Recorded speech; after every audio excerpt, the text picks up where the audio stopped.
Welcome all sports fans, all YouTubers, Facebook, and social media across the nation. This is Uneducated Sports Talk. I'm your host, Clayton. And as always, please like and subscribe to Uneducated Network and Uneducated Sports Talk, to where you see my show and many other shows on our channel. With that being said, if you haven't seen the AFC preview yet, please stop right here and check out the AFC preview. Or it really doesn't matter if you want to do NFC first or AFC, whatever. But this is our NFC Week 17 preview, to where we highlight all the major games that have playoff implications, and we'll break it down of the bye weeks and who's going to be in, and we'll tell you all the seeding. A lot to go on. The AFC had a lot of things going on, but NFC is not so crowded. We have two teams that are in two spots that cannot go anywhere. First, the number one overall seed, the New Orleans Saints. They are bound to go to the Super Bowl, with everyone coming to New Orleans to have to face them. So we'll see. I'm a big Saints fan, so everybody know my love for the Saints. But any given Sunday, right? And also the number 4 seed, the Dallas Cowboys. They are stuck at number 4. They can't go any higher, can't go any lower. Congratulations to the Dallas Cowboys, NFC East champions.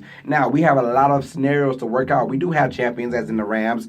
They're the NFC West champions. Chicago are the NFC North champions. We have that. All our champions are crowned. But we need seedings now. So there's 4 games in the NFC where playoff implications are at stake. And they're all pretty much night games or the later windows. We had 11 games on this docket where it meant something for the playoffs. So that means 5 games didn't mean diddly squat. So let's get on it right now. We have the Cardinals at the Seahawks. The Seahawks, people say, well, they made the playoffs. They'll be a wild card. They'll be on the road.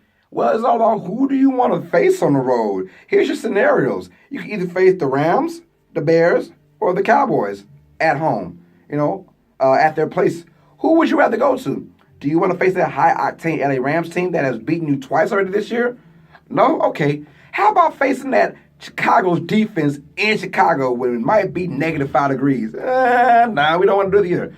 Here's a perfect scenario. How about you just win the game against Arizona and you play against number 4 Dallas Cowboys, excuse me. And they are nothing to sneeze at. But I'd rather face the Dallas Cowboys over the Chicago Bears and the Los Angeles Rams any day if I'm the Seattle Seahawks. They don't have an experienced quarterback.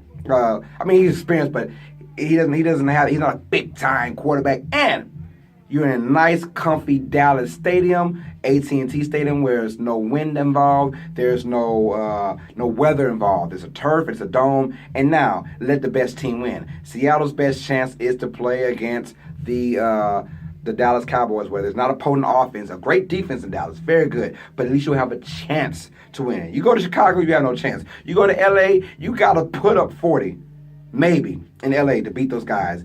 Then again, you never know. But the chances of them facing LA are very slim because the Rams are facing against the 49ers at home. But we had the Seahawks beating down on the Cardinals 34-10. Their starters will play, and they're playing because they want to keep the number 5 seed, because there's a scenario to where if they do lose and say the Eagles win, they could be at number 6 to have to face the Chicago Bears. And you don't want that if you are if you're a Seahawks fan. You want to face the Dallas Cowboys. So you're going to win this game with the Cardinals.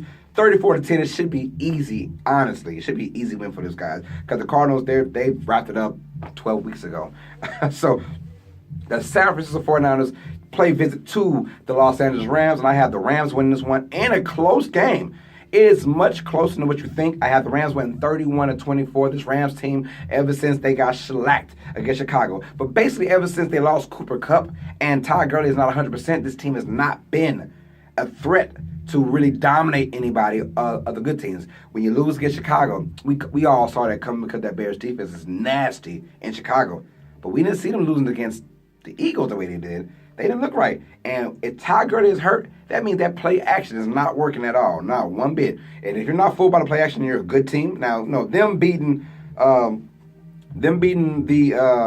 Cardinals last week that's everyone's beating down the Cardinals. That's fine. But can you do that against a decent 49ers team? Or how about when you get to the playoffs? Can you do that in the playoffs? The Rams will win this game. They will squeak it out. The 49ers they're a very good team. I like them. I also like that Mullins kid.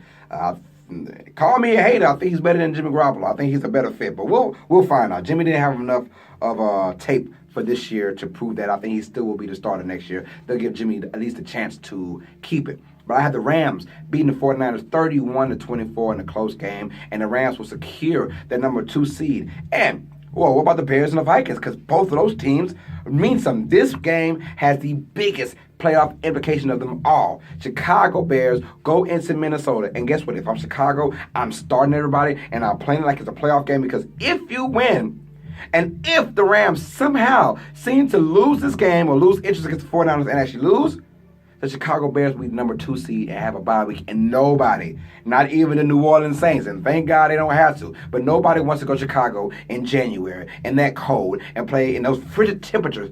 Just think about it. I'm getting cold right now.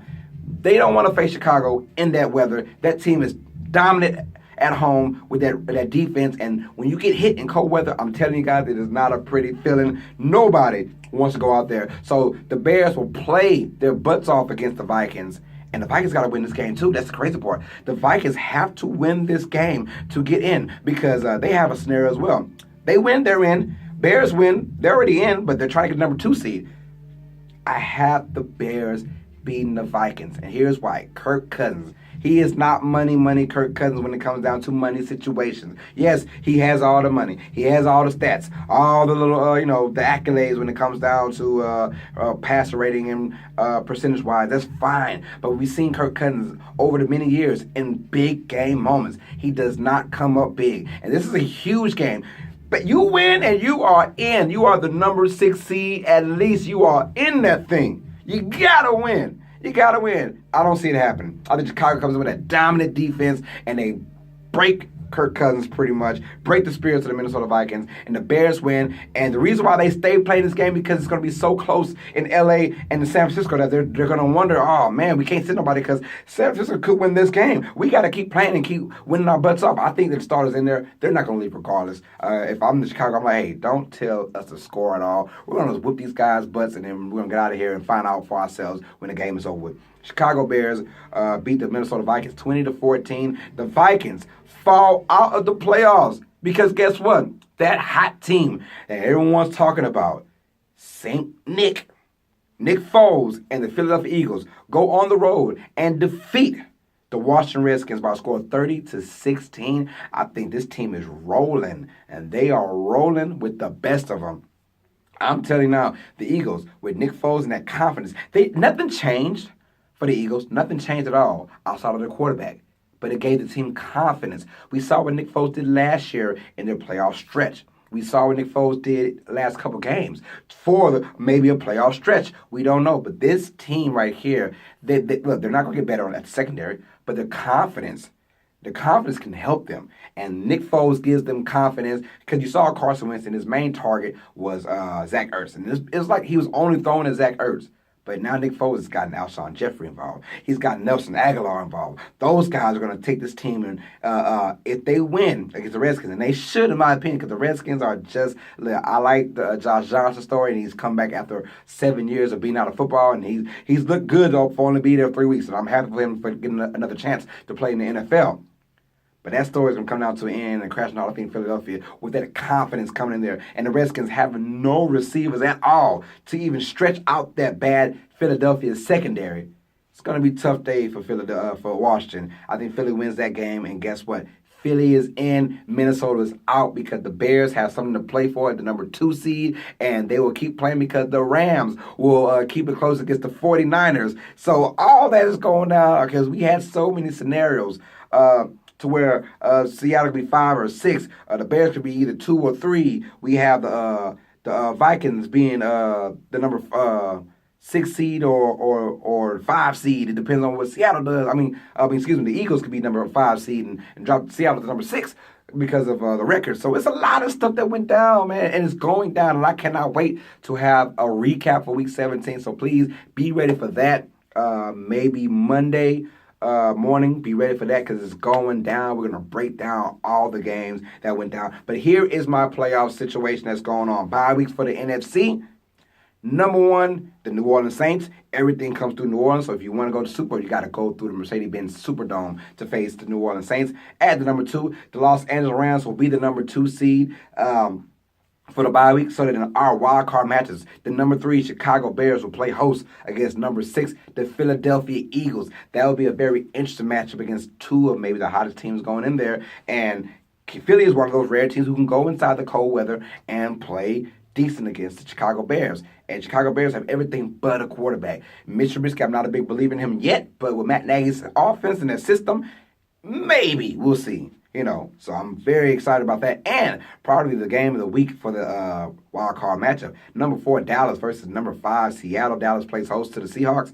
That's going to be a very interesting game.